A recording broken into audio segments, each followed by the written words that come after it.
ಗಂಗಣಪತಯೇ ನಮಃ. ಶ್ರೀ ಗುರುಭ್ಯೋ ನಮಃ. ಹರಿ ಓಂ. ನಮಸ್ಕಾರ. ಸ್ವಕ್ಷಸ್ವಂಗಶ್ಯತಾನಂದೋ ನಂದಿರ್ಜ್ಯೋತಿರ್ಗಣೇಶ್ವರಃ ವಿಜಿತಾತ್ಮಾ ವಿಧೇಯಾತ್ಮಾ ಸತ್ಕೀರ್ತಿಶ್ಚಿನ್ನ ಸಂಶಯಃ. ಓಂ ಸ್ವಕ್ಷಾಯ ನಮಃ.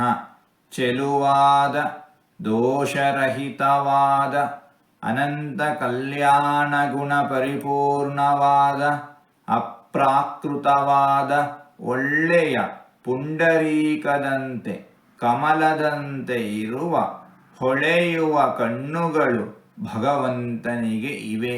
ಹೀಗಾಗಿ ಭಗವಂತ ಸ್ವಕ್ಷಃ. ಓಂ ಸ್ವಂಗಾಯ ನಮಃ.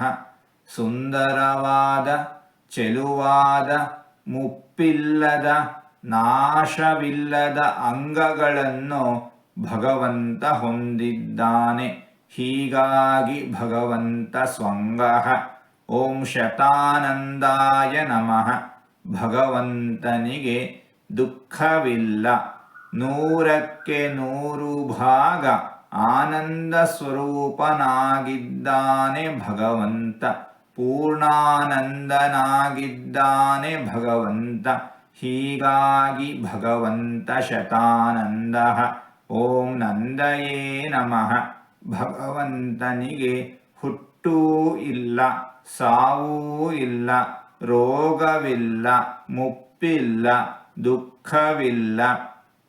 ಯಾವುದೇ ನ್ಯೂನತೆಗಳು ವಿಕಾರಗಳು ಭಗವಂತನಿಗೆ ಇಲ್ಲ.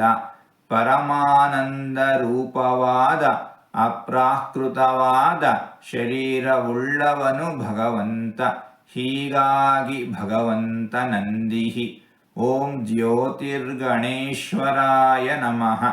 ಭಗವಂತ ಜ್ಯೋತಿಗಳ ಗಣಗಳಿಗೆ ಬೆಳಕನ್ನು ಕೊಡುವ ಸೂರ್ಯ ಚಂದ್ರಾದಿಗಳಿಗೆ ಈಶ್ವರನಾಗಿದ್ದಾನೆ. ಎಲ್ಲ ಬೆಳಕುಗಳಿಗೆ ಒಡೆಯನಾಗಿದ್ದಾನೆ ಭಗವಂತ.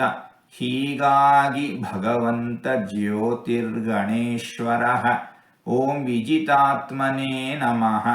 ಮನಸ್ಸನ್ನು ಇಂದ್ರಿಯಗಳನ್ನು ಗೆದ್ದವನು, ತನ್ನ ವಶದಲ್ಲಿ ಇಟ್ಟುಕೊಂಡಿರುವವನು ಭಗವಂತ.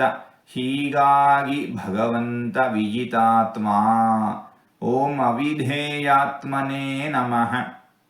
ವಿದ್ವಾಂಸರು ಅವಿಧೇಯಾತ್ಮ ಎಂಬುದಾಗಿಯೂ ವಿಧೇಯಾತ್ಮ ಎಂಬುದಾಗಿಯೂ ವರ್ಣನೆಯನ್ನು ಮಾಡುತ್ತಾರೆ. ಯಾರಿಗೂ ವಿಧೇಯವಾಗದ ಮಣಿಯದ ಸ್ವರೂಪದವನು ಭಗವಂತ. ಇನ್ನೊಬ್ಬರಿಗೆ ಅಧೀನವಿಲ್ಲದ ಸ್ವತಂತ್ರ ಸ್ವರೂಪದವನು ಭಗವಂತ. ಹೀಗಾಗಿ ಭಗವಂತ ಅವಿಧೇಯಾತ್ಮ. ಕೃಷ್ಣನು ಸರ್ವರ ಸ್ವಾಮಿಯಾಗಿದ್ದರೂ ತನ್ನ ಭಕ್ತನಾಗಿದ್ದ ಅರ್ಜುನನ ರಥದ ಸಾರಥಿಯಾಗುತ್ತಾನೆ. ಭಕ್ತ ಪರಾಧೀನನು ಭಗವಂತ. ಹೀಗಾಗಿ ಭಗವಂತ ವಿಧೇಯಾತ್ಮ. ಓಂ ಸತ್ಕೀರ್ತಯೇ ನಮಃ.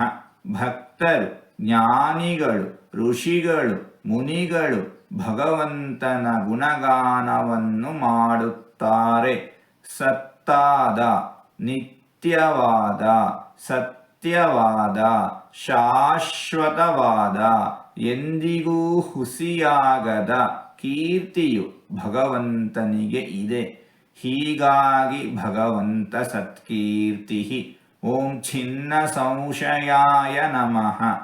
ಅಂಗೈಯಲ್ಲಿರುವ ನೆಲ್ಲಿಕಾಯಿಯಂತೆ ಎಲ್ಲವನ್ನೂ ಸಾಕ್ಷಾತ್ಕರಿಸಿಕೊಂಡಿರುತ್ತಾನೆ ಭಗವಂತ. ಆದ್ದರಿಂದ ಭಗವಂತನಿಗೆ ಯಾವುದರಲ್ಲಿಯೂ ಸಂಶಯವಿರುವುದಿಲ್ಲ. ಹೀಗಾಗಿ ಭಗವಂತ ಛಿನ್ನ ಸಂಶಯ. ಹೀಗೆ 4 ತೊದಲು ಮಾತುಗಳನ್ನು ಆಡಿದ್ದೇನೆ.